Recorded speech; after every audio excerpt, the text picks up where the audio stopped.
Penulis berkata, cerita tersebut belum selesai ketika tahun 2020 dibagikan dalam bentuk tweet di Twitter, karena masih menyimpan satu tanda besar yang menjadi perbincangan penyimak saat itu. Dan memang banyak hal yang tidak saya tuliskan karena sesuai keinginan narasumber. Dan beruntungnya di tahun 2021 akhir, saya berkesempatan melanjutkan cerita penghuni pabrik tahu keluarga dengan cerita tambahan yang ternyata masih menyimpan segudang kisah yang perlu dibagikan. Maka dari itu, di kesempatan kali ini, mari kita selesaikan kisah yang tersimpan dari sebuah misteri turun-temurun ini. Dan dari sinilah semuanya berawal. Segala kesamaan nama, latar, dan tempat sudah disamarkan sesuai kesepakatan. Jika ada kesamaan dalam hal dan bentuk apapun itu, bukan karena disengaja. Juga tidak ada maksud dalam cerita ini untuk menyinggung beberapa pihak. Dan supaya teman-teman tidak bingung untuk menyimak di bagian ini, disarankan teman-teman untuk menyimak bagian sebelumnya ya. Itu sudah saya upload dan linknya nanti ada di deskripsi atau di pojok kanan atas yang ada di layar HP teman-teman. Dan bismillah, assalamualaikum, selamat menyimak misteri penghuni pabrik tahu keluarga. Ini dia selengkapnya.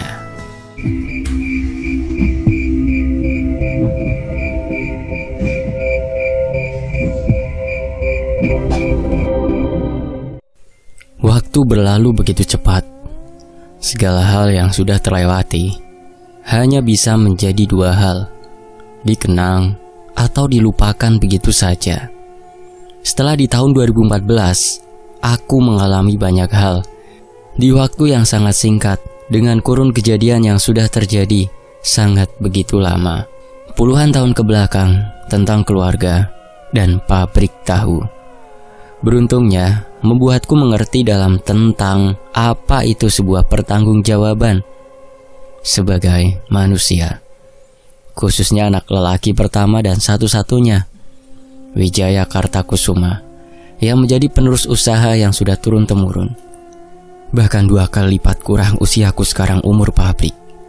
Semakin umurku beranjak dewasa dan angkanya bertambah, sekarang aku lebih paham bagaimana keluargaku dipandang di kampung, yang dimana sekarang aku sudah menetap tinggal di rumah setelah menuntaskan keinginan ibu dan bapak agar menjadi manusia terpelajar.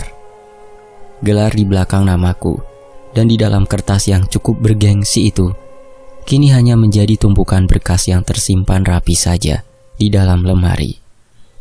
Tidak ada yang berharga kecuali pengalaman dan pertemanan selama menghabiskan waktu 5 tahun lebih mengenyam bangku kuliah.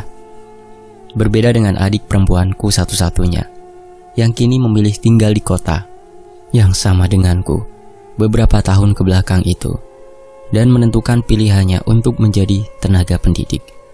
Walaupun Rini sadar itu tidak bisa menjamin kehidupannya, hanya pabrik tahu keluarga inilah yang menjadikan Rini tidak mengandalkan pendapatannya selama menjadi tenaga pendidik. "Den, katanya sore ini semua bahan-bahan bangunan sudah mau datang ke pabrik. Kata bapak suruh kasih kabar ke Aden. Bibi barusan dapat kabar juga dari Mang Toha," ucap Bi Tarmi di telepon. "Tahan Bi, lihat dulu lokasi halamannya. Memang luas, tapi jika semua ditumpahkan ke situ apakah cukup? Kecuali Bibi bisa koordinasi dengan Mang Abi terlebih dahulu. Aku tidak mau malam ini pengiriman tahu terhambat, apalagi langganan kita semakin banyak. Kenyamanan pelanggan tetap nomor 1. 2 hari lagi aku pulang setelah membereskan semua pindahan," jawabku. "Ya sudah, nanti Bibi kabarin lagi ya Den," jawab Bi Tarmi dengan suara khasnya yang semakin menua umurnya. Makanya sejak selesai kejadian itu, Bi Tarmi aku berikan pekerjaan yang tidak menguras waktu. Apalagi aku banyak berutang budi pada Bi Tarmi. "Siapa Put? Kelihatannya penting sekali," tanya Eka yang masih duduk di kursi depan kosanku siang ini. "Biasa Kak, orang pabrik," ucapku sambil kembali memasukkan barang-barang ke dalam dus, yang berharap cepat selesai dibantu oleh Eka, sahabat aku satu-satunya, yang beruntungnya setelah lulus bareng denganku, dia mendapatkan pekerjaan di kampung di mana dia tinggal, sebagai pengelola pelayanan masyarakat. Lah, tahun ini emang jadi Put renovasi pabrik? Benar-benar pengusaha muda ini, tanya Eka sambil mematikan rokok yang sedang terjepit di antara dua jarinya itu. Sudah mau 5 tahun kurang Kak rencananya. Mumpung sudah semakin maju di tanganku pabrik sekarang. Emang niatan aku sih pengen cepat-cepat, tapi tahu sendiri di kampung gimana Kak, ucapku yang kemudian duduk sambil beristirahat sebentar dan menyalakan rokok. Beruntung kejadian tahun berapa aku lupa pas libur semester awal ya Put. Jadi banyak pelajarannya dan tidak terasa lama juga soal Ningsih tidak terdengar lagi ceritanya, ucap Eka sambil meneruskan memasukkan barang-barang yang barusan aku kerjakan ke dalam dus besar yang sengaja aku siapkan. Memang Eka salah satu orang yang mengetahui di balik pabrik seperti apa. Karena kepada Eka, aku berani bercerita. Dan kadang Eka memberikan aku pepatah bijaksananya. Apalagi, Eka berlatar belakang agama yang sangat kental di kampung halamannya. Iya Kak, lama juga ya. Jawabku kembali mengingat kejadian waktu itu. Dan kadang hal ini yang membuatku merasa tidak penting. Apalagi Eka barusan menyebut satu nama yang aku merasa sudah menuntaskan, bahkan mendoakan selama 1 tahun, mengadakan pengajian di rumah setiap minggunya. Iya malam lamun. Sudah maaf kalau aku salah barusan bicara soal itu, ucap Eka sambil melemparkan korek dan terkena pahaku. Bukan begitu Kak. Lagian sudah tidak memikirkan hal itu lagi aku. Mikirin sudah lama tidak ketemu Rini. Malam ini ikut yuk ke kontrakan Rini, ucapku yang sebenarnya ada sedikit pikiran pada nama Ningsih. Males Put, besok aku sudah harus pulang. Cuman bisa hari saja nemenin. Dulu aku bilang beres wisuda cepat pindahan. Lah, ini malah bayar jadinya begini kan, ucap Eka sambil melakban kardus yang sudah terisi penuh barang-barangku. Ya sudah, aku siap-siap, takut semakin sore ya Kak. Bantu bereskan. Sisanya malam ini, semoga selesai aku beres-beresnya, jawabku yang langsung berdiri dan bersiap-siap. Salam saja pada Rini Put, nanti aku kunci kalau sudah beres, jawab Eka. Tanpa menunggu waktu sore datang, dengan cepat aku sudah melewati jalanan kota ini. Sementara di dalam mobil, ucapan Eka di kosan masih ada dalam pikiranku. Bahkan jendela mobil yang terbuka dari tadi dan tidak terasa berbatang-batang rokok sudah aku habiskan. Hanya habiskan, tidak sama sekali aku nikmati. Soal Ningsih tidak terdengar lagi ceritanya, ucapku perlahan. Bahkan tidak terasa aku sudah memasuki gang besar di mana kontrakan Rini berada. Ya, memang sudah selesai. Semuanya sudah berakhir, ucapku. Untuk menenangkan diri sendiri, yang memang sebelumnya juga sudah sering terlintas dalam pikiranku nama Ningsih. Namun biasanya hilang begitu saja. Namun tidak terjadi sore ini. Setelah 2 kali klakson mobil aku tekan, barulah terlihat Rini keluar dari kontrakan rumahnya dan segera membukakan gerbang. Kirain siapa Kak, tumben datang. Pasti mau jemput aku ya, biar bantu-bantu di kosan kakak. Males ah, ucap Rini ketika aku baru saja keluar dalam mobil. Bukan bawel, ya pengen jenguk ibu guru saja emang salah, jawabku sambil masuk ke dalam kontrakan yang sebenarnya lebih layak aku sebut rumah, karena biaya, sewa, dan fasilitasnya sudah seperti rumah saja. Saking mewahnya, dan harganya tidak benar-benar murah. Dan lagi-lagi itu juga karena pabrik tahu semakin berkembang pesat di tanganku. Makanya aku lihat cepat lulusnya kayak aku. Gimana rencana renovasi pabrik Kak? Temenku Rizka, palingan tahun depan ke pabrik lagi, ganti software yang kakak pesan. Dia masih ada proyek gitu, jawab Rini sambil kembali membawakan aku minuman. Lah, emang kemarin dana pertama yang kakak kasih kurang emang? Ini sudah semakin bertambahin stok bahan baku dan semuanya berkali lipat. Kasihan Mang Toha dong, harus sering laporan komputer di pabrik lemot, programnya tidak bisa dibuka, ucapku. Gaya emang itu sekarang ya. Ingat dulu pas pertama ke pabrik beberapa tahun ke belakang. Alah, mana jauh sama sekarang. Ingat juga Mang Ujang. Bisa jadi 2 sosok waktu itu Kak, ucap Rini sambil tertawa.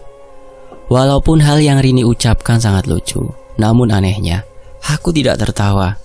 Karena sedari tadi pikiran nama Ningsih masih terngiang-ngiang dalam pikiranku. Ada yang salah ya Kak? ucap Rini yang langsung berhenti tertawanya. Aku hanya menggelengkan kepalaku berkali-kali saja, sambil kembali membakar rokok yang sudah tergeletak di atas meja ruang tamu kontrakan Rini. Tidak, Rin.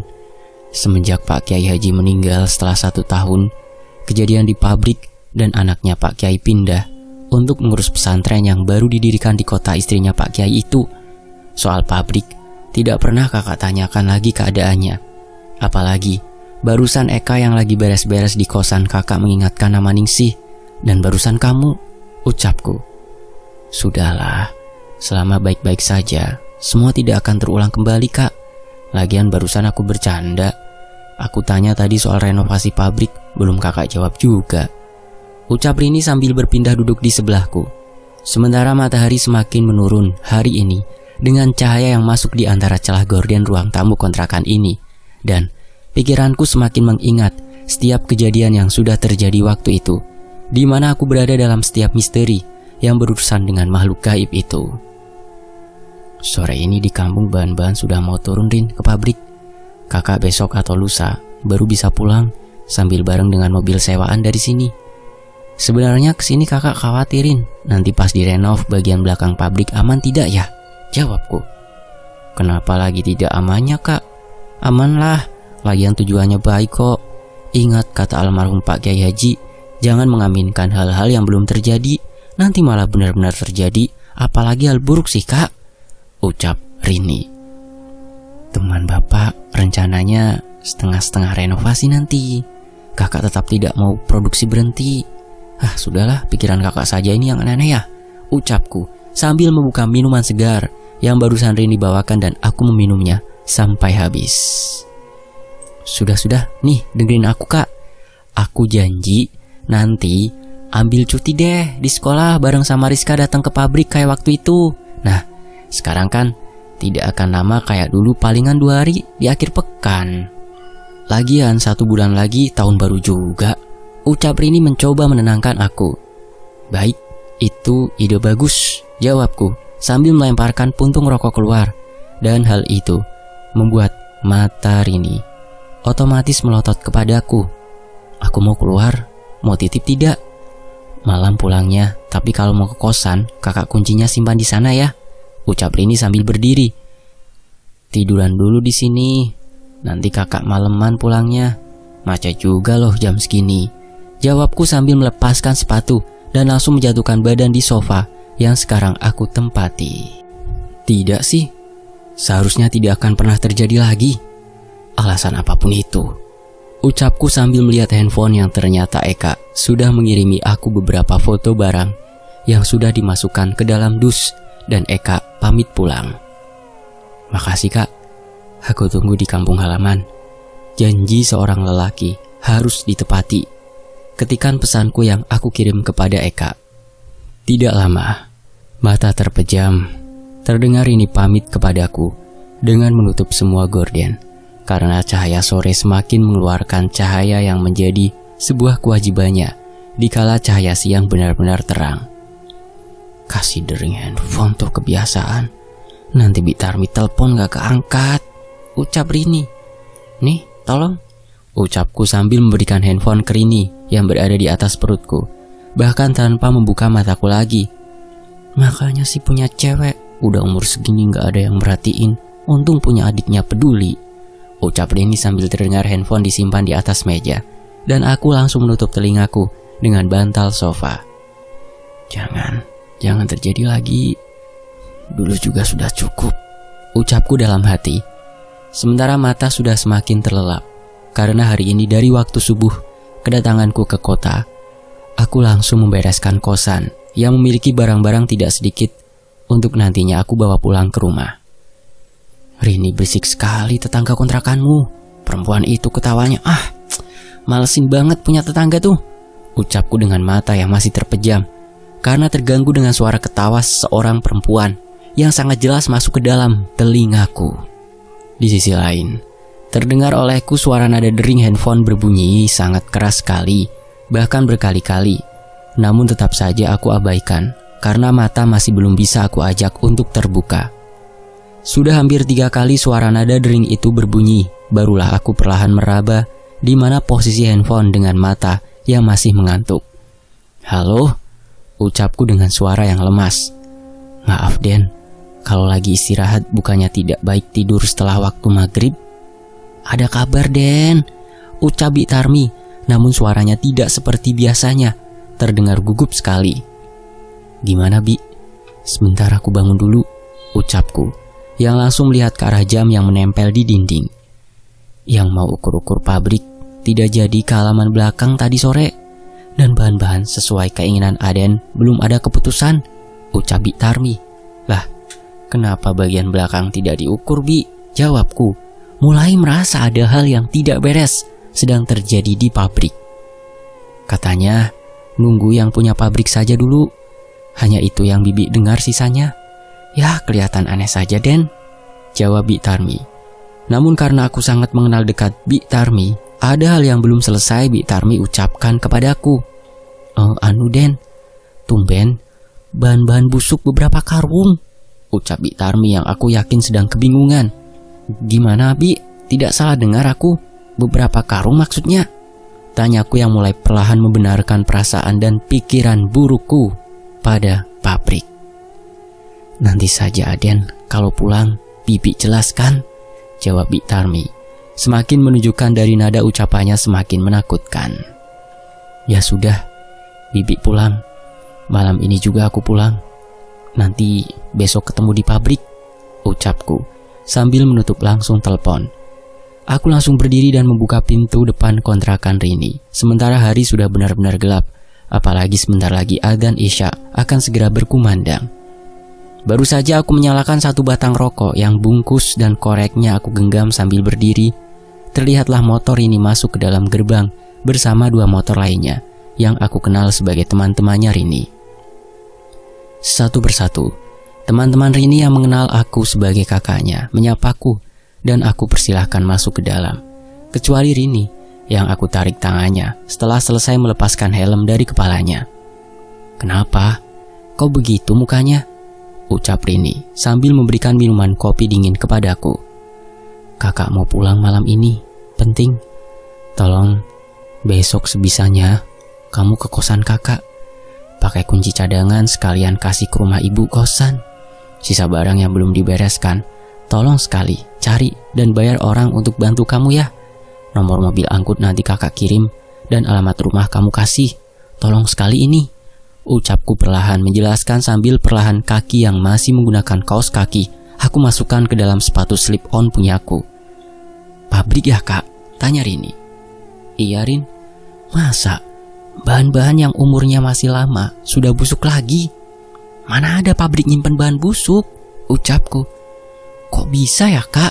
Atau?" jawab Rini perlahan sambil menatap mataku tajam. "Sudahlah, jangan malah kemana-mana pikiran kamu," ucapku.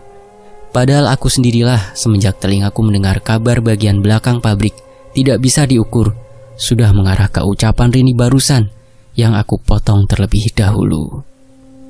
"Apalagi begitu kak, ya udah, besok aku saja yang urus kosan kakak. Dan besoknya lagi aku pastikan beri kabar mobil pengangkut barang jalan ke alamat rumah. Tapi ingat loh, di jalannya hati-hati. Kasih kabar ibu dulu," ucap Rini. "Makasih banyak Rin, nanti kakak ganti semuanya awal bulan ya. Ambilkan kunci mobil di dalam Rin, sekalian bilang pamit sama teman-teman kamu," ucapku. Segera tanpa berlama-lama, Rini masuk ke dalam kontrakannya. Apalagi di dalam sudah terdengar ramai oleh beberapa orang teman Rini. Terlihat Rini keluar sambil menempelkan handphone di telinganya. "Nih, kebetulan ada putranya Riz. Bicara saja langsung," ucap Rini sambil memberikan handphonenya kepadaku. "Riz, gimana? Ini Putra," ucapku. "Begini pak," ucap Rizka. "Sebentar, jangan kebiasaan panggil pak. Belum bapak-bapak juga aku ini," ucapku memotong bicara Rizka sambil bercanda agar tidak terlalu formal. "Iya Kak Putra, kebiasaan, soalnya kan kakak yang pakai jasa aku. Palingan sebelum tahun baru kak, gimana? Barang-barang hardware akhir tahun susah datang kalau online. Jadi aku harus belanja langsung," ucap Rizka. "Baik, 14-17 hari dari sekarang berarti ya?" Jawabku yang mencoba mengerti keadaan di lapangan. Padahal aku inginnya segera. Apalagi renovasi minggu ini akan segera aku mulai. Nah, betul kak. Palingan aku 2 malam selesai. Apalagi Rini sambil ngajak main ke rumahnya juga. Jadi aman, instalasi aplikasi dan semuanya cukup. Jawab Rizka dengan sangat hangat nada bicaranya. Oke, kabar selanjutnya biasa ke Rini bisa atau ke aku saja bisa? Jawabku sambil memberikan kembali handphone pada Rini.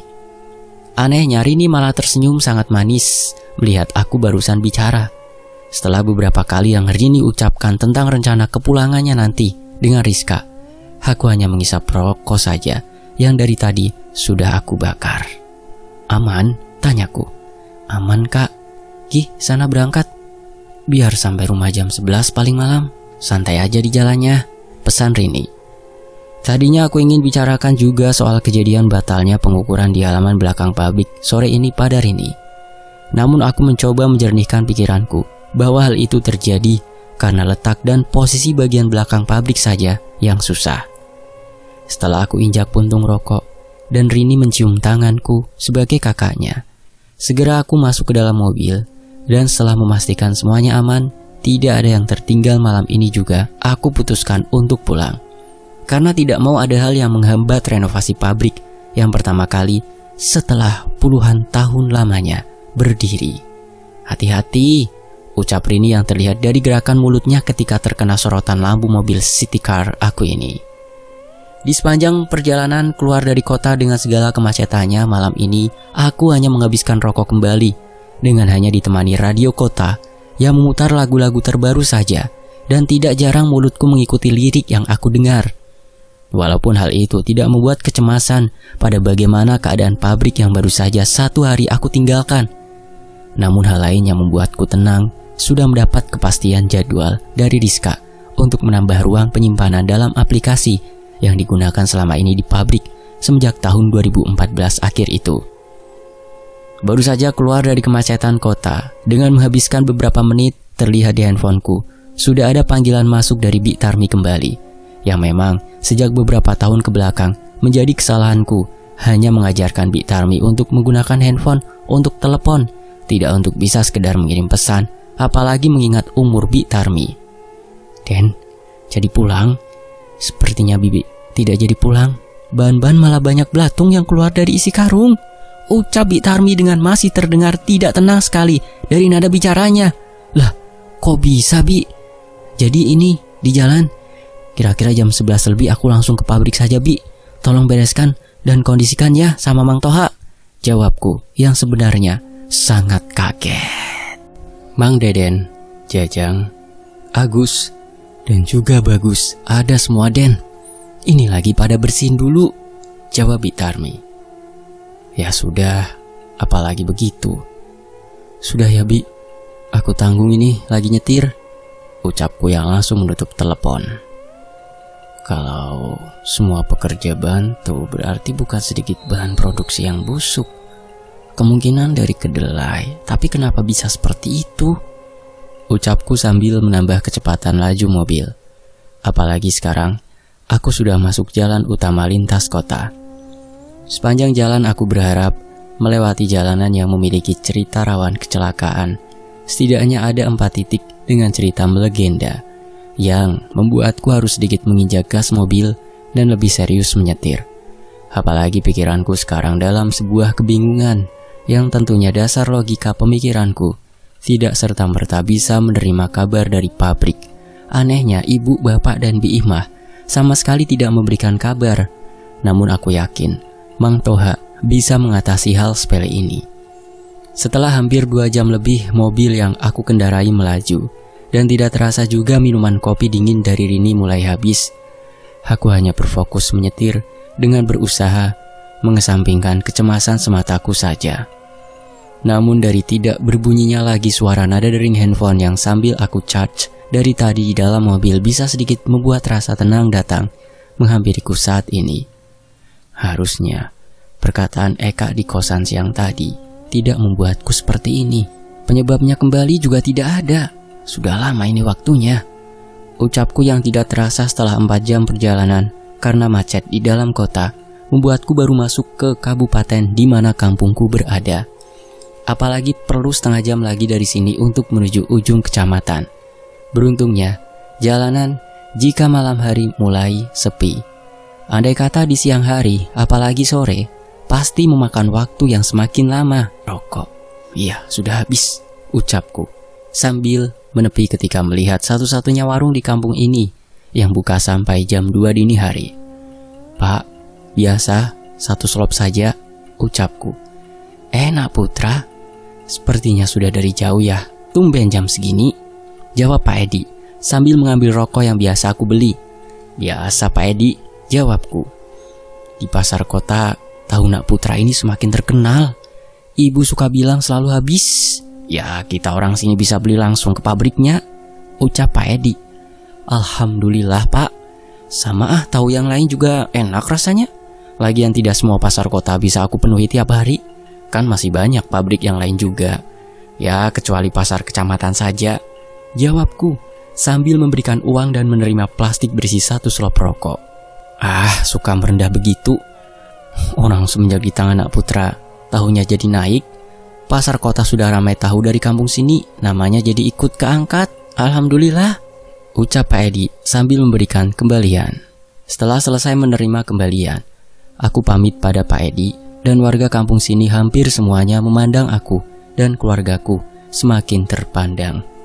Apalagi aku membenarkan semua perkataan Pak Edi dengan apa yang aku alami. Tentunya semenjak lulus kuliah mengambil alih usaha milik bapak, tepatnya usaha turun-temurun ini. Ketika aku berjalan semakin dekat ke arah mobil dan baru saja membuka kembali pintu bagian kemudi, terlihat cahaya handphoneku menyala dan ada dering dari ibu masuk.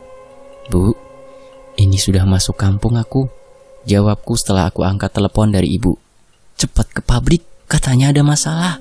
Ibu baru lihat handphone ini Put, jawab ibu dengan cemas. Bapak masih bangun Bu, tanyaku.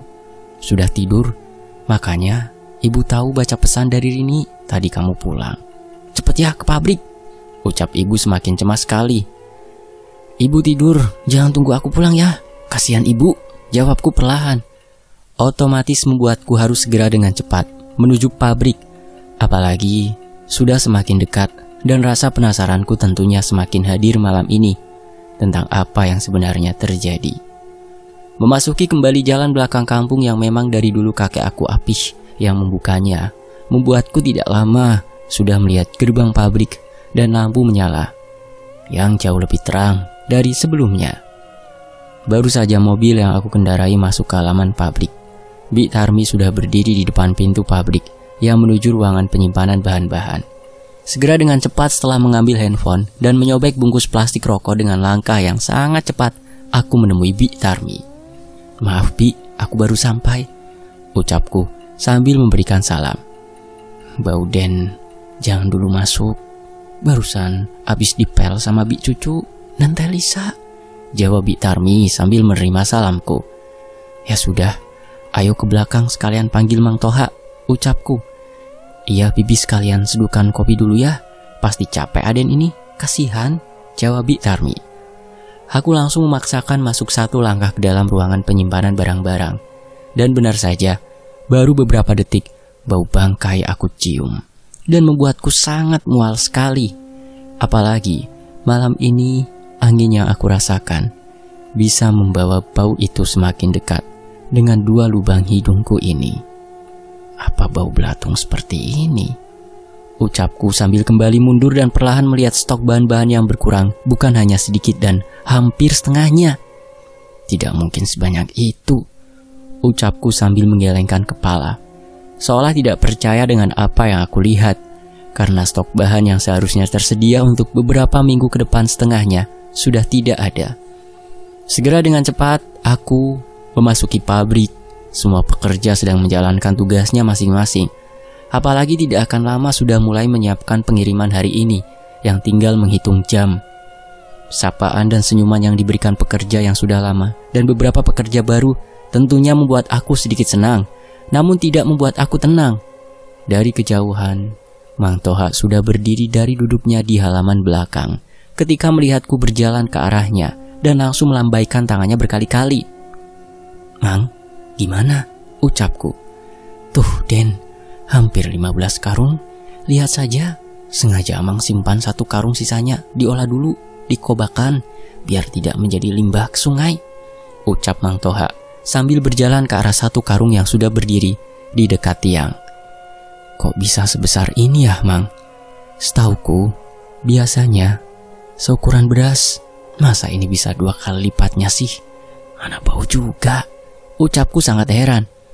"Makanya Amang tidak buang semua Den, takutnya buat bukti ke Haji Roy," ucap Mang Toha sambil menutup kembali karung yang sudah terbuka dari tadi.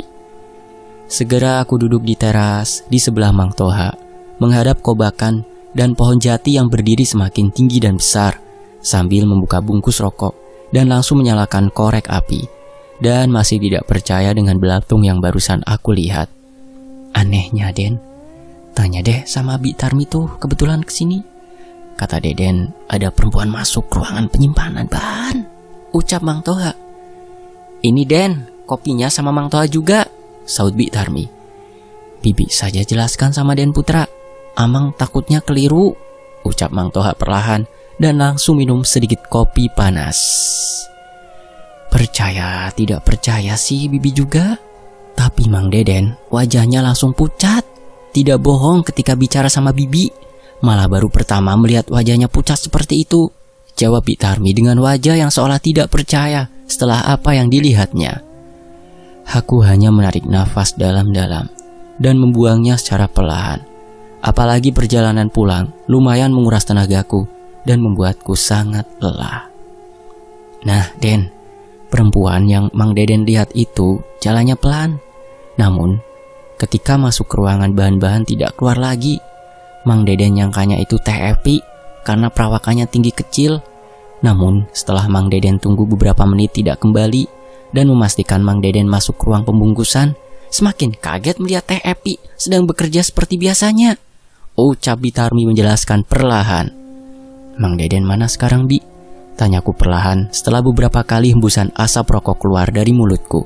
"Pulang Den Putra, Amang suruh pulang, takutnya cilaka. Setelah bantu-bantu mengeluarkan karung itu, suruh Amang istirahat saja. Tidak tega lihatnya," sahut Mang Toha. Aku melihat dari raut wajah Mang Toha dan Bi Tarmi malam ini di depan dan di sebelahku, seperti memikirkan hal yang sama dengan apa yang aku pikirkan atas kejadian aneh ini. Namun aku tidak berani berbicara hal itu. Kemungkinan barang dari Haji Roy jelek itu kecil, dan kemungkinan tempat penyimpanan di tempat kita juga tidak mungkin menyebabkan banyak belatung begitu di dalam karung kedelai, Mang, ucapku perlahan. "Bukan itu saja Den, beberapa belatung meninggalkan bau busuk sekali yang menyengat, makanya Bibi suruh buang saja daripada memengaruhi ke pembuatan nantinya," ucap Bi Tarmi. "Mang, urus sampai semuanya selesai. Pagi aku kesini. Kasihan ibu di rumah sudah menunggu aku," ucapku sambil berdiri dan hanya 1 kali meminum kopi yang sebelumnya Bi Tarmi antarkan, dan menyuruh Bi Tarmi pulang bareng dengan Mang Abi sekalian berangkat mengirim tahu. Setelah Mang Toha dan Bi Tarmi hanya mengangguk saja, aku kembali berjalan ke arah di mana ruangan penyimpanan bahan-bahan itu berada dengan langkah yang cukup cepat. Dirasa bau busuknya sudah sedikit menghilang, apalagi pintu sengaja dibuka agar angin dengan mudah masuk. Perlahan aku masuk sambil menahan sedikit bau yang masih menyengat. Bukan karena bahan jelek dari Haji Roy, ucapku sambil memegang 1 persatu karung yang masih tertumpuk rapi. Beberapa menit aku masih berjalan dan mencoba memperhatikan apa yang menjadi penyebab utamanya hal ini bisa terjadi. Apalagi bukan sedikit dan cukup banyak sekali bahan-bahan yang harus dibuang. Bukan lagi soal kerugian pabrik yang aku pikirkan, namun kejadian di dalam pikiranku sendiri yang menjadi ketakutan jika benar-benar terjadi ke depannya. "Baru datang lagi Mang Abi," ucapku sambil berjalan keluar karena mendengar suara mobil masuk ke halaman pabrik. Setelah melihat jam di handphone, benar saja sudah jam 12 lebih malam ini, dan memang jadwal Mang Abi sudah harus memarkirkan mobil di dekat ruang pembungkusan. "Lah, kenapa Mang Abi tidak melihat aku?" ucapku setelah melambaikan tangan beberapa kali ke arah Mang Abi. Segera aku berjalan ke arah di mana mobil terparkir dan langsung masuk ke dalam mobil untuk segera memarkirkan mobil. Setelah lampu mobil menyala diikuti juga dengan mesin yang menyala, otomatis cahaya menyorot dengan jelas ke bangunan pabrik yang tidak lama lagi akan berubah. Sudah, lelah mungkin aku ini, ucapku sambil menginjak gas perlahan dan mobil mundur. Namun dari spion kiri, aku melihat perempuan yang sedang berjalan di depan gerbang pabrik begitu saja. Siapa? Ucapku sambil cepat membuka jendela kanan dan mengeluarkan sedikit kepalaku berbalik ke belakang. Warga? Tapi ngapain sendirian jam segini? Ucapku dalam hati. Tidak lama setelah mobil keluar dari dalam pabrik, segera aku menuju rumah dengan bekal semua perasaan aneh yang aku rasakan malam ini, dan harus menjelaskan semuanya secara sederhana ke ibu agar tetap percaya bahwa keadaan baik-baik saja. Tidit, aku berusaha menenangkan diriku ini. Apalagi sekarang sudah di depan rumah, menunggu Bi Imah membuka gerbang. Tidit, tit, terlihat malah dari dalam ibu yang berjalan keluar dari pintu rumah, sambil di tangannya membawa tumpukan kunci. Tumben, ucapku. Ibu hanya menggelengkan kepalanya saja, yang aku lihat jelas. Apalagi sorotan lampu mobil tepat sekali ke hadapan ibu. Setelah gerbang perlahan ibu buka, segera aku masukkan mobil ke dalam garasi yang memang tidak memiliki pintu bersebelahan dengan dua mobil lainnya yang ada di rumah ini. Put, gimana? Ucap ibu sangat khawatir. Bi Imah mana? Kenapa malah ibu yang buka gerbang? Ucapku sambil berjalan mengikuti langkah ibu masuk ke dalam rumah. Sengaja ibu suruh tidur. Kasihan tadi sore sama Mang Ujang udah bersihin rumput belakang, kata ibu. Aman, sudah tidak apa-apa bu. Kasihan sudah malam. Gih, ibu tidur lagi, ucapku sambil terus berjalan menuju kamar. Aman gimana? Ada masalah apa emang di pabrik? Sore tadi juga temannya bapak kembali ke sini.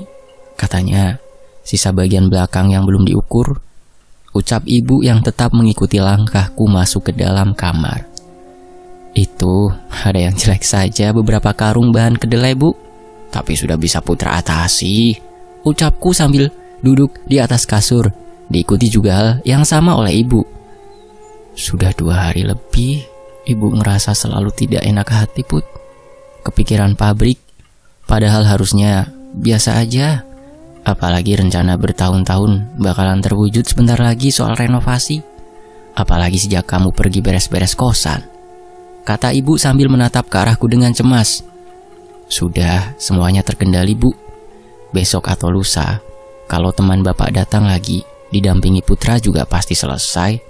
Apa yang ibu pikirkan? Tanyaku sambil memegang tangan ibu. Ibu hanya menggelengkan kepalanya saja. Dari tatapan dan gestur badannya, aku paham ada sesuatu yang belum bisa ibu sampaikan tentang rasa khawatir berlebih yang ibu rasakan saat ini. Semoga tidak. Lagian sudah lama juga. Tidak mungkin juga, ucap ibu sambil berdiri dan kemudian berjalan keluar kamarku begitu saja. Iya bu, semoga, jawabku pelan. Aku paham yang ibu khawatirkan sekarang ternyata sama denganku, ucapku dalam hati, langsung menjatuhkan badan di atas kasur. Sambil melihat handphone, terlihat kedip-kedip dari lampu notifikasi yang biasanya ada pesan masuk. Sudah nakal ya. Malu aku sama teman-teman ditanyain siapa cewek yang dibawa kakak kontrakan aku pas aku lagi pergi. Mana rambutnya pada jatuh lagi di bantal sofa banyak.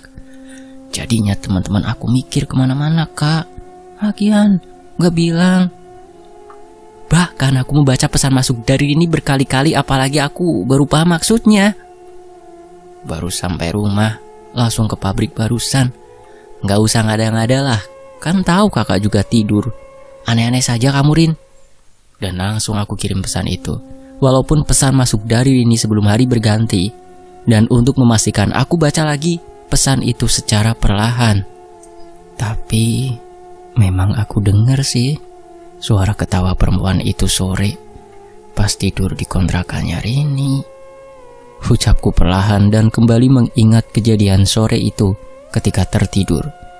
Dan perlahan rasa ketakutan yang saling berkaitan dari semua kejadian hari ini menghampiriku tanpa kompromi. Apalagi keadaanku mendukung dengan lelah yang sedang sekarang aku rasakan. "Den, ini kopinya," ucap Mang Ujang sambil berjalan dari dapur menuju teras belakang di mana aku sedang duduk setelah mengambil rokok di dalam mobil yang semalam tidak aku bawa dari mobil. "Makasih, Den.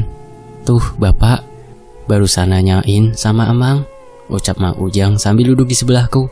Sementara luka kering di bagian tangannya yang masih saja membuatku kadang tidak percaya. Kejadian tahun itu meninggalkan bekas di badan Mang Ujang sampai sekarang. "Put, sore ini sudah, jangan kemana-mana. Malu Bapak ini, kemarin teman Bapak masa ngukur saja harus 2 hari sih. Yang rugikan kamu nanti bayarnya," ucap Bapak sambil duduk di sebelahku. Sementara Mang Ujang langsung berpindah tempat. "Malu itu kalau gratis sama minta potongan harga. Ini kan profesional, Pak. Sudah, Bapak terima kabar saja beres hari ini juga. Bahan-bahan ketahan di toko bangunan si Koko di kota dari pagi. Sudah minta kepastian barang kapan mau diantar," ucapku yang perlahan sudah bisa berdamai dengan Bapak, walaupun memerlukan waktu yang tidak sebentar. "Sebentar lagi tahun baru. Pengennya Bapak semua beres 4 atau 5 bulan," ucap Bapak sambil membakar rokok kreteknya. "Kelamaan, sistemnya pabrik tetap harus beroperasi pagi sampai sore bareng sama renovasi setengah-setengah. Semua sudah ada dalam rencana. Pak Karto juga sudah sanggup dengan harganya," kataku. "Tapi Den, nanti produksi kotor kalau begitu," sahut Mang Ujang. "Tidak akan, sudah ada rencana Mang," jawabku.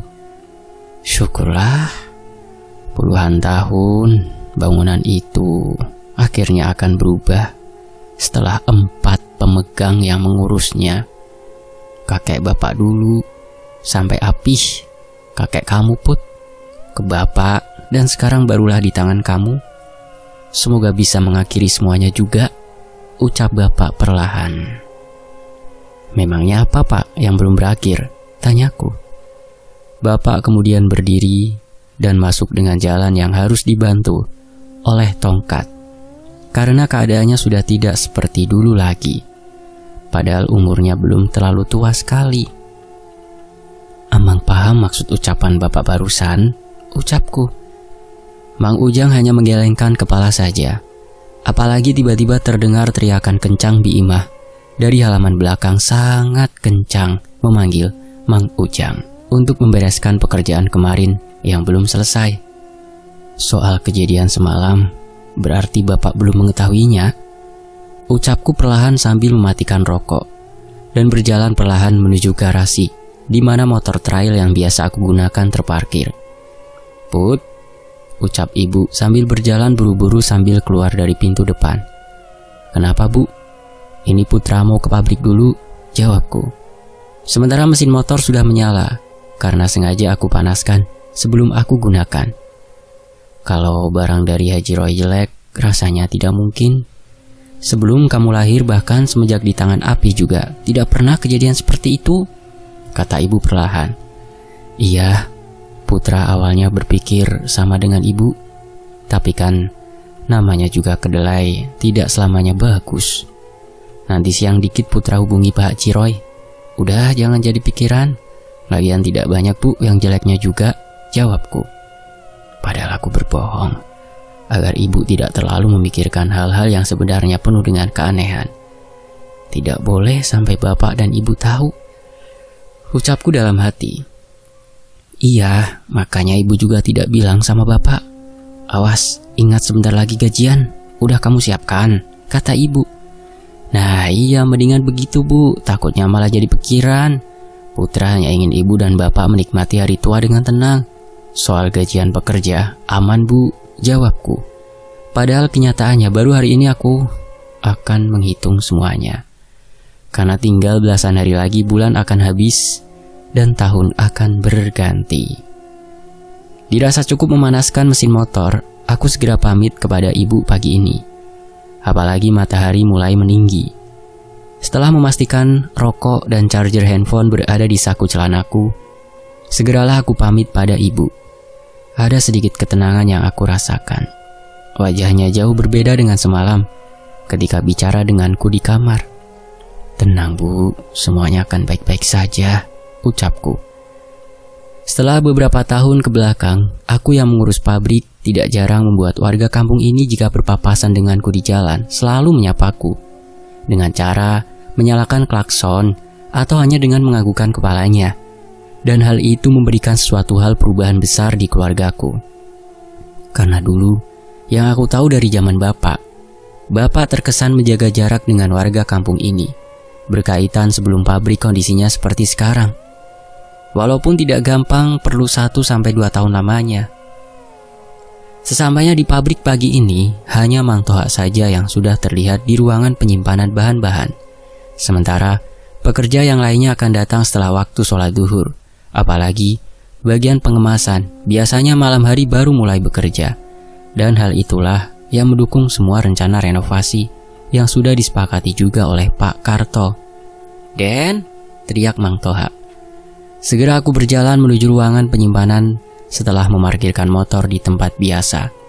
"Mang Abi, semalam lancar kirim barangnya, Mang?" tanyaku. "Lancar semua, Den. Catatan sudah ada di dalam. Mang Deden paling sebentar lagi datang," jawab Mang Toha. "Saran Amang, daripada isi lagi karung bahan, mending tunggu ini saja. Tapi Aden sudah bayar duluan ke Haji Roy. Takutnya kejadian seperti kemarin malam, Den. Gimana?" ucap Mang Toha sambil mengangkat bahan yang akan digodoknya pagi ini ke atas lori. "Bener juga, tidak ada salahnya itu, Mang. Nanti habis rekap catatan kemarin, aku usahakan seperti itu. Sambil kirim catatan ke belakang nanti ini cukup untuk beberapa hari ke depan ya, Mang," ucapku. Malah aku tidak menyangka Mang Toha punya pemikiran itu. "Siap, Den. Sayang soalnya pasti rugi semalam cukup besar, Den. Hampir setengahnya," jawab Mang Toha.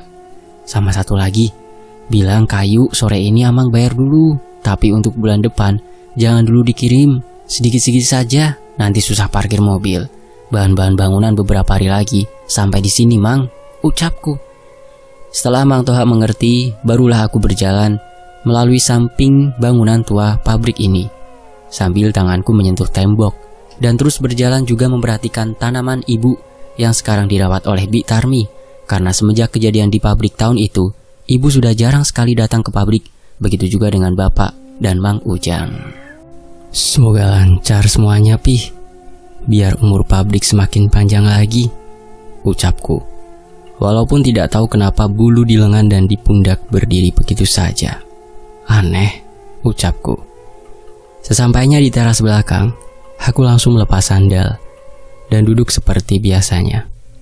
Benar saja, segala kertas catatan sudah disiapkan oleh Mang Toha untuk segera aku rekap dalam catatan harianku yang masih menggunakan cara zaman dulu, hanya ditulis manual di buku yang sebentar lagi akan habis. Bahkan sudah tidak terhitung buku-buku catatan pabrik yang menumpuk di kamarku saat ini. Baru saja aku membaca semua nota-nota, terlihat Mang Deden sudah berteriak memanggil namaku di dalam, dan aku hanya membalasnya dengan lambaian tangan dan melanjutkan pekerjaanku pagi ini. Bagus, semakin bertambah pengiriman dan semakin banyak juga warung-warung yang ingin dikirim tahu, ucapku. "Den, ini kopinya," ucap Mang Toha. Buat Amang saja. Aku sudah, Mang, di rumah," jawabku sambil kembali menulis pemasukan. "Padahal Aden pakai saja komputer itu, Den. Amang sekedar masukin angka-angka bahan sama produksian. Kasihan tulis tangan begitu," ucap Mang Toha sambil memberikan kresek hitam berisikan uang kepadaku. "Udah dihitung, Mang, sama dengan ini," ucapku memperlihatkan angka di dalam catatan buku. "Sudah, Den, aman," jawab Mang Toha sambil menyalakan rokok. "Rizka nanti akhir bulan datang ke sini. Sekarang paksakan dulu saja, sekalian diperbaharui semuanya. Biar semakin nyaman Amang kalau rekap data. Aku perlu semuanya disimpan di situ dan di buku ini dibuat catatan saja. Kalau Bapak dan Ibu tanya perkembangan," ucapku perlahan menjelaskan. "Aduh, perlu biaya lagi tuh Den. Amang juga belum bilang sama ibu kejadian belatung semalam kok Den, takut salah, jawab Mang Toha. Sekalian Mang, lagian emang sudah seharusnya diperbarui. Iya Mang, apa-apa pokoknya bilang dulu ke aku ya. Maklum sudah tua ibu dan bapak, kasihan, jawabku. Ya, Amang paham Den.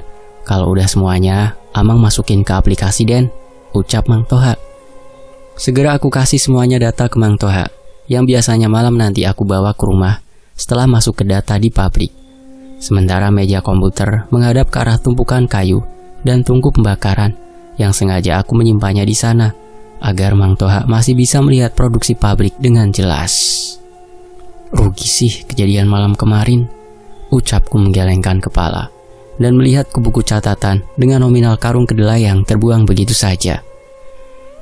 Ada-ada saja, ucapku sambil berdiri dan kembali memakai sandal. Bagian mana sih yang kemarin susah diukur, perasaan bisa-bisa aja, ucapku. Kemudian aku berjalan ke arah kobakan besar dan pembuangan limbah yang berguna menyaring air limbah bekas produksi sebelum disalurkan dan dibuang ke sungai dalam keadaan bersih, yang jaraknya tidak terlalu jauh dari pabrik dan semakin mendukung karena keadaan sungai di bawah tanah pabrik ini berdiri, walaupun perlu 10-15 menit berjalan ke tepian sungai mengikuti pipa pembuangan. Sekarang aku sudah berdiri di antara pohon-pohon jati yang besar dan beberapa pohon-pohon di belakangnya. Oh, pasti yang susah dari sana Pak Karto ini, ucapku. Kemudian mengeluarkan handphone lalu mengambil gambar yang dirasa mempunyai tingkat kesulitan ketika diukur sore nanti. Hanya bagian samping bangunan penyimpanan kayu saja yang memang ada 3 pohon yang tidak terlalu besar. Padahal pikirku pohon itu bisa dilalui oleh meteran dengan mudah, dan jika menghalangi bisa ditebang nantinya. Begitu juga pohon jati ini yang pasti akan aku tebang untuk digunakan mengganti beberapa kayu yang semakin tua umurnya, yang sudah menempel di bangunan pabrik. Gampang sudah, ucapku. Terlihat di jam yang menempel di dekat meja komputer sudah jam 10 pagi ini. Segera aku pamit kepada Mang Toha untuk kembali ke rumah dan tidak lupa berpesan soal rencana sore akan pengukuran bangunan kembali. Walaupun Mang Toha menjelaskan keanehan bagian belakang ketika beberapa anak buah Pak Karto kemarin mengukurnya. Dan hal itu sama dengan solusi yang sudah aku dapatkan. Padahal sudah ketebak bahan-bahannya, tinggal ukuran saja. Takutnya kurang, kataku. Iya Den, antisipasi lebih baik, jawab Mang Toha yang kembali melihat ke arah monitor komputer. Setelah dirasa cukup, aku tidak berjalan masuk ke dalam pabrik, melainkan kembali ke jalan samping jalan yang sama ketika datang. Sementara matahari sudah benar-benar meninggi dan sudah terlihat juga bagus, dan Agus membantu Mang Deden yang anehnya sudah datang, mungkin diberi kabar oleh Mang Toha. Tidak terasa 4 tahun yang lalu jauh berbeda dengan sekarang. Setelah ada masalah yang besar itu dan membawaku pada kondisi sekarang, kataku sambil duduk di atas motor dan melilitkan plastik berisi uang ke stang motor yang menjadi kebiasaanku. Baru saja aku memundurkan motor, terdengar suara telepon masuk ke handphone. Segera aku melihatnya dengan cepat. Tumben ibu, kataku sambil menerima panggilan masuk dari ibu. Itu Pak Karto sekarang mau ke pabrik, kata ibu. Lah, kata bapak sore bu, jawabku. Takut kejadian aneh lagi. Memang kemarin ada kejadian apa sih, kok ibu gak tahu, ucap ibu. Seketika aku berpikir, kejadian sore kemarin ketika Bi Tarmi dan Mang Toha cerita. Emang ada kejadian apa bu? Jawabku pura-pura tidak mengerti apa yang ibu ucapkan. Lah gimana ini? Pak Karto suruh tanya ke kamu Put. Malah kamunya yang gak tahu lagi, jawab ibu. Sudah ibu tenang, mungkin kejadian susah ngukur saja bu, bagian belakang. Nanti Putra yang urus, ucapku. Ya sudah, untung barusan bapak lagi istirahat dan gak denger, takutnya malah jadi kepikiran, kasihan, ucap ibu yang langsung menutup panggilan. Aku langsung kembali memajukan motor dan benar saja, baru aku turun dari motor, mobil yang aku kenal milik Pak Karto sudah masuk ke halaman pabrik. Setelah berhenti di tempat parkir, barulah keluar Pak Karto dan 1 orang pekerjanya. Di bawah terik sinar matahari yang semakin meninggi, berjalanlah laki-laki tua yang mungkin umurnya seusia dengan bapak. Berjalan menghampiri di mana aku sedang berdiri, sementara pekerja Pak Karto berjalan di belakangnya dengan membawa kotak plastik yang tidak aku ketahui isinya apa. "Putra, aduh saya harus sekali yang turun ini," ucap Pak Karto sambil menjulurkan tangannya. "Kemarin saya di luar kota, Pak. Tidak tahu apa yang terjadi. Mohon maaf sekali," jawabku menerima salam dari Pak Karto. Katanya bagian belakang mau ukur pas deket sama waktu maghrib, malah melihat yang tidak-tidak di sini. "Benar kan Wahyu?" jawab Pak Karto sambil menepuk pundak pekerjanya. "Iya Pak, bukan saya sendiri yang lihatnya juga. Makanya langsung bubar saja," kata Wahyu. Aku perhatikan jawaban dari Wahyu benar-benar berkata jujur. Apalagi sambil menunjuk ke bagian belakang pabrik yang memang belum lama sudah aku lihat pagi tadi. "Jadi yang susah ngukurnya atau kenapa Pak?" kataku. Kata Wahyu, "Pas ngukur dari arah kebun yang ke sungai, lihat perempuan jalan begitu. Anehnya jalannya perempuan itu malah ke arah di mana Wahyu dan teman-temannya," jawab Pak Karto sambil menggelengkan kepalanya. "Ya sudah, sekarang ukur aja Pak. Lagian mumpung siang, lalu bahan-bahan malam sekarang palingan dicicil datang juga," kataku. Wahyu dan Pak Karto langsung berjalan ke arah belakang pabrik, melalui samping yang sama sekali jarang terlewati orang selama berdirinya pabrik. "Apa benar Putra? Sudah selesai soal kejadian tahun itu?" bisik Pak Karto. "Sudah Pak, aman," jawabku. Pak Karto hanya menepuk pundakku berkali-kali, sementara pikiranku sedang memikirkan semua ucapan Pak Karto atas penjelasan pekerjanya sore kemarin, dan benar-benar membuatku dipaksa harus percaya dengan apa yang dilihat Wahyu. Tidak, seharusnya tidak. Dan bukan karena itu juga. Kataku dalam hati mengarah pada satu nama, yaitu Ningsih. "Nah, di sini Pak," kata Wahyu. "Sudah saya tunggu sekarang Gih, ukur dulu," jawab Pak Karto. Memang jika melihat pengalaman dan jam terbang Pak Karto, tentunya bukan sembarang orang di dunia pekerjaannya. Dan hal itu juga yang menjadi pertimbangan aku dan keluarga, menyerahkan kepercayaan kepada Pak Karto. Dan bahkan khawatiranku tadi pagi berada di belakang sana, dekat pohon jati, salah tentunya. Kesulitannya jelas bukan teknis masalah pekerjaan. Pak Karto kemudian membicarakan rencananya yang sudah matang. Gimana nantinya setelah bahan-bahan datang semuanya di bawah pohon yang kemungkinan nantinya akan aku tebang. Semua rencana Pak Karto bahkan aku langsung menyetujuinya. Apalagi banyak ide-ide dari kepala Pak Karto agar mempercepat proses renovasi. Adem ini pohon Put, apalagi siang begini.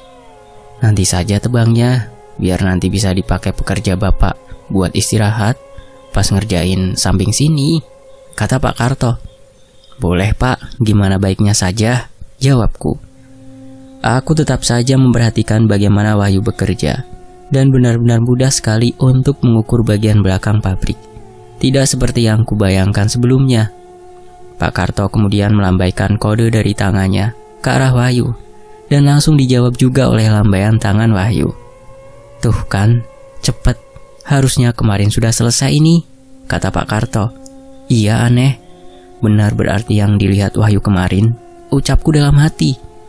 Hampir setengah jam, dan matahari benar-benar sejajar lurus dengan kepalaku dan Pak Karto yang dihalangi satu pohon yang tidak terlalu tinggi ini. Sementara terlihat Wahyu sudah kembali berjalan ke arah di mana aku berdiri. "Bapak tidak akan lama Put. Kabarin segera kalau bahan sudah datang, biar minggu sekarang bisa langsung, enggak buang waktu lagi," kata Pak Karto. "Padahal siang ini gampang Pak. Aneh kemarin sore tuh pas udah lihat perempuan itu kayak buram padangan anak-anak yang juga," sahut Wahyu sambil kembali memasukkan alat yang sudah dipakainya ke dalam box plastik.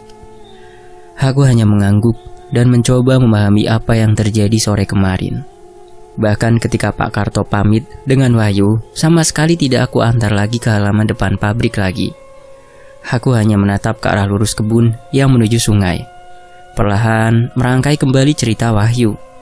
Sulit, ucapku, antara benar-benar percaya dan memikirkan ketakutan yang ada dalam pikiranku saat ini.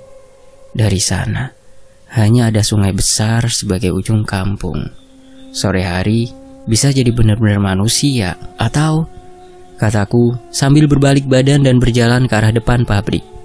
Bahkan pohon yang barusan memberikan kenyamanan di bawah terik matahari siang ini, ketika beberapa langkah aku tinggalkan, malah memberi kesan berbeda. Apalagi pohon dan area halaman samping memang jarang terjamah oleh pekerja pabrik. Di sisi lain, "Put, gimana?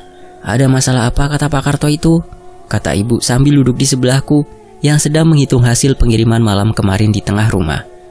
"Sudah beres, biasa harus sama Pak Karto, ngukur yang susahnya bu. Lagian sudah beres juga. Malam sekarang aku suruh si Kokoh mulai kirim barang juga. Katanya 3 hari ke depan sudah bisa masuk semua halaman pabrik," jawabku perlahan. Syukurlah. Semoga ketakutan ibu tidak pernah terjadi, kata ibu sambil berdiri. "Amin bu, semoga tidak terjadi," kataku dalam hati ikut mengaminkan, walaupun tidak mengerti apa yang dimaksud oleh ibu. Baru saja selesai dan terbaring di atas sofa ruangan tengah rumah, Bi Ima berjalan menghampiriku sambil membawa segelas air putih. "Den, Bapak bilang katanya nanti bekas pohon jati sisanya boleh disimpan di halaman belakang yang sudah Bibi bersihkan sama Mang Ujang," kata Bi Ima. Namun terlihat dari wajahnya seperti tidak menyampaikan semua ucapan dari Bapak. "Lalu Bi, ada lagi?" tanyaku. "Tidak Den, hanya itu saja. Bibi ke belakang dulu, mau masak buat makan malam nanti," kata Bi Ima. Walaupun aku mempunyai kecurigaan, namun sama sekali tidak aku pertanyakan lagi. Apalagi aku sudah sangat butuh istirahat siang ini. "Sudah, ini hanya perasaanku saja," kataku dalam hati sambil mata perlahan terpejam. Suara dering telepon yang masuk ke dalam telingaku benar-benar mengganggu tidurku siang kali ini. Dan sangat terdengar karena handphone sebelumnya aku simpan di atas meja beralaskan kaca. "Den, Mang Toha itu dari tadi telepon. Takutnya ada penting di pabrik. Angkat dulu sebentar. Ibu juga telepon ke telepon rumah," kata Bi Ima sambil menepuk-nepuk lenganku. "Kemana emang ibu Bi?" kataku. "Tidak tahu Den, nggak bilang juga mau pergi kemana. Mang Ujang juga ikut," kata Bi Ima sambil duduk di sebelahku yang baru saja memaksakan bangun. Tumben banyak banget panggilannya, ucapku dalam hati yang langsung telepon kembali Mang Toha. "Den, maaf mengganggu, Amang juga ini tidak paham. Mobil pasir sudah masuk 4 kali ini yang kelima. Katanya si Kokoh, toko bangunan di sana juga tempatnya sudah tidak muat," kata Mang Toha. Dan benar terdengar olehku beberapa suara orang yang mungkin sedang membantu penurunan pasir sebagai bahan utama nantinya renovasi. "Oh, kirain ada apa?" ucapku sambil mengarahkan pikiran ke halaman samping pabrik yang siang tadi baru saja selesai diukur. "Tanggung Den, jadinya di sebelah pabrik dekat pohon. Aman, masih muat kok, buat bahan yang lain juga nantinya. Lagian sebelah situ jarang ada orang yang lewat," kata Mang Toha menjelaskan. "Ya sudah Mang, aku kesana nanti malam. Tolong urus saja dulu sama Amang ya," kataku yang setuju dengan saran Mang Toha. Segera aku tutup telepon dan kembali lagi menyimpan handphone di atas meja. Sementara Bi Imah masih saja memperhatikan aku dengan tatapan anehnya. "Sudahlah Bi, jangan begitu. Dari siang Bibi ini kenapa? Cerita sama aku," ucapku sambil menjatuhkan badan kembali ke sofa. Sementara Bi Imah masih duduk dengan ciri khas tangannya selalu ada di pahanya. "Perasaan Bibi saja mungkin ya. Lagian udah tanggung juga semua. Apalagi barusan dengar suara Mang Toha soal bahan bangunan," kata Bi Imah. "Oh, soal pabrik. Bibi ini sama dengan ibu. Wajar khawatir puluhan tahun juga kan. Tapi ini demi kebaikan juga Bi. Percaya sama putra ya," jawabku. "Bukan itu Den. Ibu, Bapak, dan Mang Ujang pergi ke orang pintar siang ini buat minta soal solusi pabrik," ucap Bi Imah perlahan. Baru saja aku bangun dan mengangkat badanku dengan paksa. Berbareng juga terdengar suara klakson dari luar gerbang rumah. "Sebentar Den, maaf," kata Bi Imah yang langsung berjalan dengan tergesa-gesa sekali. "Ada-ada saja ibu ini," kataku sambil menyalakan rokok. Bahkan rasa ngantuk berganti dengan perasaan tidak percaya dengan apa yang sudah dilakukan Bapak, Ibu, dan Mang Ujang. Benar niat mereka sungguhan ternyata, kataku, melihat ibu berjalan dengan membawa air dalam botol ukuran besar. Ini kekhawatiran ibu saja bukan berarti ibu melanggar janji dulu tidak akan ikut campur urusan pabrik, Put. Tapi tolong kali ini saja, biar ibu lega, siramkan keliling pabrik, kata ibu sambil duduk di sebelahku. Sekalinya khawatir, tidak perlu berlebihan juga, Bu, kataku. Bapak juga setuju dan tidak ada salahnya sih, Put. Iya kan, Bi? Ucap ibu. Bibi ikut saja tidak tahu apa-apa, Bu, sahut Bi Imah yang masih berdiri di dekat ibu. Ya sudah, Putra nurut, ini yang terakhir ya. Walaupun Putra tidak tahu apa maksud air sebanyak ini, nanti malam Putra bawa ke pabrik, kataku. Sementara jam ternyata sudah berganti dari siang menuju sore hari. Begitu cepat, aku hanya berpindah tempat tidur menuju kamar saja. Sementara beberapa botol besar berisi air masih tersimpan di dalam plastik hitam. Kadang tidak habis pikir kelakuan ibu ini, kataku dalam hati. Walaupun sebenarnya ada rasa penasaran yang mengaminkan tindakan ibu dan bapak bisa saja benar. Sementara itu, aku hanya menghubungi berkali-kali si kokoh bahan bangunan dan Mang Toha yang berada di pabrik untuk sekedar memastikan semuanya berjalan baik-baik saja. Put, ucap bapak sambil masuk ke dalam kamarku. Kenapa, Pak? Enggak, cuman mau ingetin sisa pohon jati nanti bawa ke rumah. Kalau enggak semua pohon ditebang juga enggak masalah kan? Kata bapak sambil tetap berdiri. Belum tahu kalau masalah itu, Pak. Mungkin nanti bisa dibicarakan dulu sama Pak Karto. Kenapa memangnya? Tidak apa-apa, mengingatkan saja, Put. Ya sudah, nanti kalau sudah mulai juga bapak main lagi ke pabrik, kata bapak. Tidak seperti biasanya, ucapku dalam hati. Dirasa malam sudah cukup waktunya aku untuk pergi ke pabrik. Setelah makan, mandi dan segala aktivitas di rumah sudah aku lakukan, masuklah pesan dari Rini memberi kabar soal Rizka yang sudah setuju dan bisa datang ke pabrik sesuai kesepakatan denganku. Bawa itu, jangan lupa, Put, kata ibu. Iya, Bu, sudah, ibu istirahat saja, sudah jam 8 malam ini, jawabku, sambil membawa botol-botol berisikan air di dalam plastik hitam. Suruh saja nanti Tarmi atau Toha yang keliling siramnya, kata ibu. Aku hanya mengangguk saja dan langsung pamit kepada ibu, juga Bi Imah yang mengantarku sampai depan pintu rumah. Sudah, Bibi jangan khawatir begitu, kataku. Iya, Den, semoga lancar semuanya ya, jawab Bi Imah sambil menepuk pundakku berkali-kali. Setelah plastik hitam aku simpan di atas tangki motor dengan dibantu oleh Bi Imah, karena cukup lumayan sulit. Di bawah langit gelap malam ini, aku sudah melaju perlahan menuju pabrik. Namun ada sedikit rasa khawatir yang tidak jelas aku rasakan. Padahal semuanya berjalan sesuai rencana dan keinginanku. Tidak sudah, jangan mikirin hal itu, kataku. Tidak butuh waktu lama, halaman pabrik sudah terlihat berbeda sekali di pandangan mataku. Tumpukan pasir yang tinggi di sebelah pabrik dan beberapa bahan bangunan untuk renovasi sudah terlihat berjajar. Dan untungnya Mang Toha bisa aku andalkan memberikan jalan untuk nantinya mobil Mang Abi bisa masuk ke tempat biasanya. Alhamdulillah, ucapku benar-benar senang. Mau bagaimanapun, ini adalah cita-citaku memperbaiki pabrik secara perlahan setelah puluhan tahun lamanya. Oh, jadi ketutup sementara sama pasir ya? Ucapku sambil melihat tumpukan pasir yang semakin dekat, menutup jalan menuju samping yang siang tadi sudah diukur oleh Wahyu dan Pak Karto. Den, teriak Bi Tarmi cukup keras. Segera aku turun dari motor, dan Bi Tarmi mendekat ke arah parkiran motor. Tumben, Bi, kenapa? Kataku. Ini Aden bawa apa? Tanya Bi Tarmi. Air dari ibu, nanti siramkan keliling pabrik ya, Bi, ucapku. Alhamdulillah, kebetulan sekali, Den. Pas banget. Untung, jawab Bi Tarmi.